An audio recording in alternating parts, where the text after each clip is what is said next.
विदर्भ किचनमध्ये स्वागत आहे तुमचे. तर बऱ्याच दिवसांनी आज जिऱ्याचं पाणी घेतलेलं आहे. ॲसिडिटीमुळे परत चालू केलं. त्यानंतर सर्व कामे आटोपली आणि आत्ता वाजलेले आहे 10:30-11. तर हे जे बटाटे होते म्हटलं आता असेच वाया जातील, कारण रुची घरी असली तर ती बटाट्याची भाजी वगैरे खाते आणि नाहीतर मग कोणीच खात नाही. म्हटलं जाऊ द्या आता ते वाया जाण्यापेक्षा याचे चिप्स करूया. साधारण अर्धा किलो तरी असतीलच ते बटाटे आणि कोंब वगैरे काही याला आले नव्हते. म्हणून मग ते करायला घेतले. स्वयंपाक व्हायचा आहे म्हटलं आधी चिप्स करून घेते नंतर स्वयंपाक. तर इथे सर्व बटाटे सोलून घेतले आणि त्यानंतर पाण्यामध्ये ठेवले 5 ते 10 मिनटं आणि अगदी वेळेवर केले, कारण जास्त नव्हतेच आणि करायचा काही विचार नव्हता. पण आज वातावरण चांगलं वाटलं. बऱ्यापैकी ऊन तापलेली आहे. 8 दिवस झाले हे बटाटे आणलेले आणि मला हे बटाटे अजिबात आवडत नाही. जर ते छिंदवाडा बटाटा असते तो जर असता ना, तर मग मी ते जर वापरले असते भाजीला, त्याचे चिप्स केले नसते. पण आता हे बटाटे आहे त्याच्यामुळे म्हटलं याचे चिप्स करायचे. तर असे चिप्स पाडून घेतले आणि हे जे चिप्स पाडायचं आहे ना, फक्त याच्यामध्ये एक प्लेन होतात, बाकी दुसरे कुठल्याही जाळ्या नाही आहे. पण छान होतात. जास्त बारीक पण नाही आणि जास्त जाड पण नाही. अगदी सिंपल अशा म्हणजे मिडियम आकाराच्या होतात त्या. आणि फक्त प्लेनच होतात. डिझाईनचं काही याला आहेच नाही आणि ही मी 30 रुपयाची घेतली होती. बरेच वर्ष झाले, पण छान निघाली. त्यानंतर इथे कढईमध्ये थोडं मीठ, पाणी टाकलेलं आहे. पाण्यामध्ये जास्त 1-1.5 चम्मच मीठ टाकलेलं आहे. जास्त खारट झाले तर मग कोणी खायला पाहत नाही. त्याच्यामुळे थोडं कमीच टाकलेलं आहे. पाणी उकळलं त्यानंतर हे बटाटे यामध्ये जे चिप्स पाडले होते ते मिक्स केले. आता हे 5 ते 6 मिनटं थोडं परत-परत करणार आहे. जास्त शिजले ना तर मग ते तुटून पडतात. त्यापेक्षा थोडं असं मीडियम करायचे. तर जेव्हा मी हे चिप्स पाडले तर कमीत कमी 5 ते 6 पाण्याने धुवून काढलं. त्याच्यामधला जो स्टार्च असतो ना तो पूर्ण निघून जातो.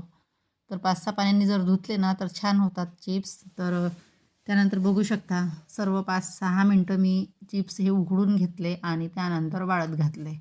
नंतर म्हटलं इकडे स्वयंपाक करायचा, तर स्वयंपाक आता काय करायचा हाच प्रश्न होता. तर मिक्स डाळ करणार आहे आणि मोठी कढईच घेतली मी ज्याच्यामध्ये चिप्स पाडले. म्हटलं आता दुसरं भांडं घेण्यापेक्षा याच्यातच करूया आणि डाळ अगदी थोडीच होती. कढई झाली मोठी. म्हटलं जाऊ द्या, 17 भांडे काढण्यापेक्षा यातच करूया. तर इथे टोमॅटो वगैरे टाकलेला आणि इथे मिक्स डाळ केली. सोबतच चपात्या आणि भात. तर जेव्हापासून मुलगी गावाला गेली तेव्हापासून मी भाजीपाला कुठलाही आणलेला नाही आणि हेच कडधान्यच खात आहे. कारण ती असली तर मग आणते मी भाजीपाला, नाहीतर मग आणत नाही. आणि बऱ्यापैकी टमाटर, सांबार, मिरची वगैरे, कढीपत्ता सगळं होतं. पत्ताकोबी होती. पण का कुणास ठाऊक हिरवा भाजीपाला खायची इच्छाच नव्हती होत. मग असं कडधान्याची जी डाळ असते ती छान वाटते. त्यानंतर इथे चपात्या पण झालेल्या आहे, भाजी झालेली आहे. आता फक्त भात लावायचा होता. तर जास्त काही चपात्या केल्या नाही. 3 ते 4 केलेल्या आहे आणि बाहेर चिप्स म्हटलं तोपर्यंत वाळतात. ऊन लवकर जाते. आता वाजलेले आहे 12. त्यानंतर एकीकडे भात लावला आणि आता हा ओटा थोडा क्लीन करायचा होता. चिप्स तर केले, पण त्या ओट्यावर त्याचं इतकं पाणी सांडलं ना, तर पांढरे डाग पडले.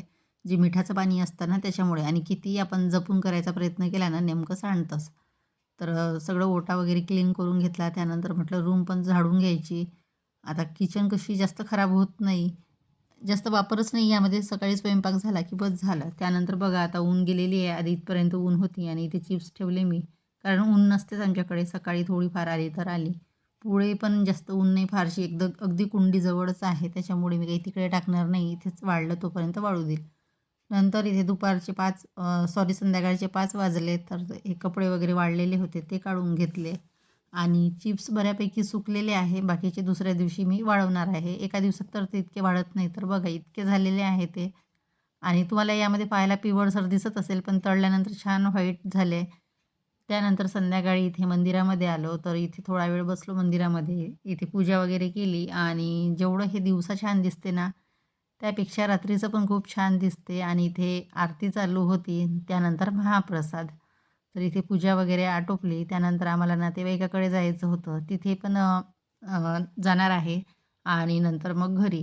तर बघा हे मंदिर छान आहे. इकडनं अगदी मोठं ग्राउंड आहे. त्यानंतर बाहेरून आलो आणि येताना पार्सल पाणीपुरी आणली आणि बऱ्याच दिवसांनी म्हणजे साधारणतः 2 वर्ष झाली मी हे पाणीपुरी खात आहे. म्हणजे आधी जिकडे राहायचो ना आम्ही, तर तिथे म्हणजे दुकान आहे, तर छान पाणीपुरी मिळते त्यांच्याकडे, जी पाणीपुरीची गाडी आहे.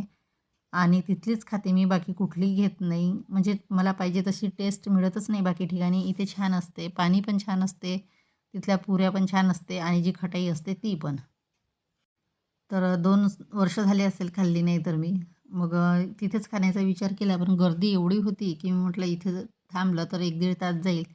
त्यापेक्षा मी पार्सलच घेऊन आली आणि अगदी थोड्या नाही तर ₹50 ची तरी घेऊनच आली मी. त्यानंतर इथे पाणी भरपूर दिलं त्यांनी आणि ह्या पाण्याला इतकी टेस्ट असते. आता मी खटाई तर खात नाही, फक्त पाणी आणि पुरी सोबतच जी काही बटाटे असतात ते उकडले ते. तर बघा मस्त अशा क्रिस्पी पुऱ्या आहेत त्या आणि त्यानंतर पाणीपुरी वगैरे खाल्ली. नंतर हा मसाला आणला आणि खूप दिवसांनी हा मसाला पण मी आणला. कारण त्या जिकडे राहायचो ना आम्ही त्या दूध डेअरीमध्ये ते मसाल्याचे पॅकेट ठेवतात. सवयीचे मसाले हे कोल्हापुरी. छान भाज्या होतात त्याच्या. शेवभाजी मसाला आहे आणि भरली वांगी मसाला असे 2 पॅकेट आणले मी. त्यानंतर मग इथे स्वयंपाक करायचा होता. तर स्वयंपाकामध्ये आता पिठलं आणि भात. बाकी काही दुसरं नाही, अगदी सिंपल. तर हा दुसऱ्या दिवशी सकाळचा व्हिडिओ आहे. तर इथे पिठलं करायला घेतलं आणि माझ्या मिस्टरांना पिठलं जास्तच आवडते. त्यांना दुसरं काही नसलं तरी चालेल, पण पिठलं केलं आणि त्याच्यासोबत शिळी जरी चपाती असली ना, तरी आवडीने खातात. तर म्हटलं जाऊ द्या मग आता तेच करते. कारण रात्रीच्या 2 चपात्या होत्या.